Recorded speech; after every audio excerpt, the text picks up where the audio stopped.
There we go. All right. What's up? Michael Gebben here. The time of the recording this, but before Tuesday tune-up time, which will be on the Tuesday, 2/22 of 22. I love that number. I just started almost recording this at 4:44. I love sequential numbers, 3:33. Anyways, that's not the topic today. The topic today is going to be pulled from Reinvent Yourself. My man, James Altucher.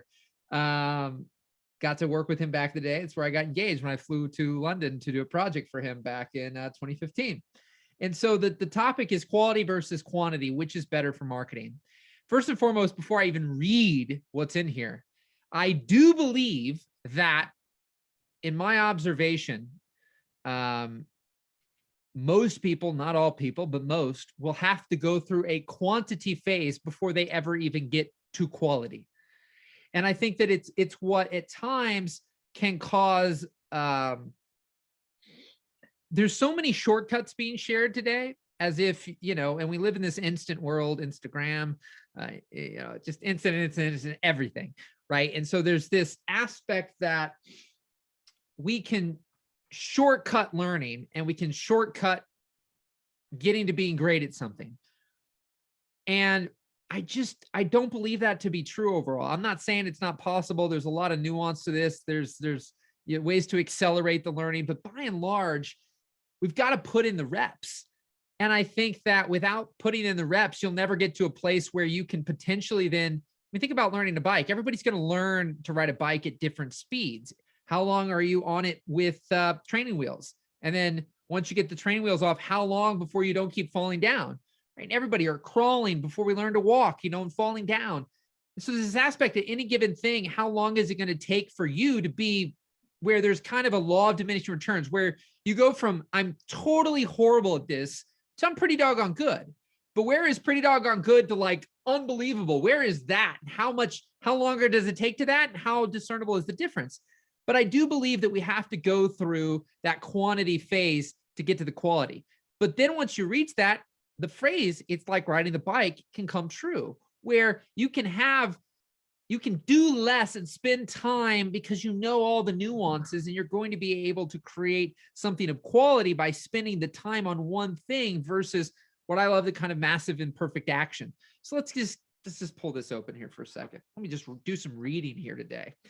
How Picasso produced 50,000 works of art. Barbara Cortland broke the world record. In 1983, she wrote 23 novels. She was 82 years old. 2 novels a month that year. Altogether, she wrote 723 published novels. The last she wrote at age 97. When she died a year later, there were 160 unpublished novels still waiting to be published. Did people like her work? Well, it depends on what estimate you use. She sold between 600 million and 2 billion books in her lifetime. Most of her books were romance novels. Was she creative? Was she an artist? I don't know if those questions matter. She loved doing it, else she would not have done it.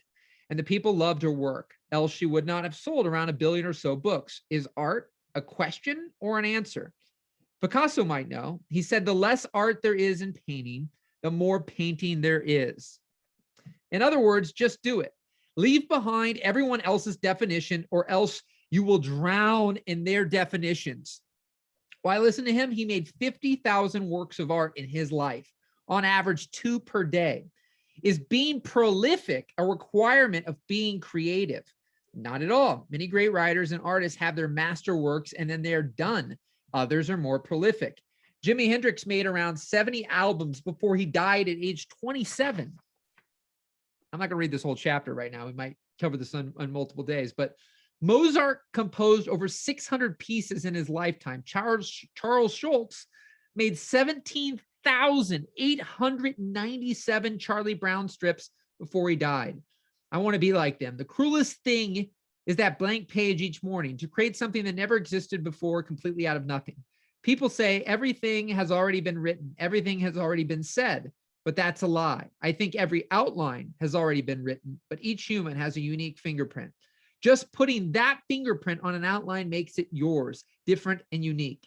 And through practice and vulnerability, you make that fingerprint something others want to see. I don't know if there's such a thing as rules of creativity. I look back on the past 15 years, I've published 17 books, maybe 2,000 to 3,000 articles. And today I sit here and can't think of any rules. Fortunately, I can steal some rules and splash my own pompous interpretation on them. So I'll turn to Picasso and see what he has to say. And I'm going to leave that there for right now. But I think it's a beautiful thing because a couple things have been popping up recently that are reminders. I just saw somebody post about Gary Vaynerchuk, and he did 900 wine library TVs before 99% of the population that does know of him today. And there could be people right now who watches this who doesn't know who he is, right? There's so many people who are hugely popular in little niche groups that most of the world does not know. I looked up another guy. I think he wrote the Dilbert comics, and he has a thing, Coffee with Scott Adams. And I was looking back. I love to look at the beginning because sometimes we see people and they're getting 15,000 views. They have hundreds of thousands of subscribers and all these different things. But especially if you go to YouTube, most, not all, you can go back and there's a little option to click most popular, newest to oldest, or oldest to newest. If you click oldest to newest, you get to see their earliest uploaded first video if they haven't deleted it or removed it. And there's a lot who haven't. And so sometimes you can look back and see that, yeah, they've got their most recent video with 785,000 views, but their first upload was 7 years ago and it had 40. Right now, a lot of things probably won't have that little if they've gotten that big. People go back and watch. But this particular person, this Scott Adams, who has, I think, 100,000 subscribers, he daily live streams Monday through Friday, and he has a few thousand people live on the live stream. And the videos, I think, are getting 15, 20, 30, 40,000 views, and sometimes more. But he did almost 200 videos of this same thing 5 days a week. And those first 200, most of them never broke 300 views.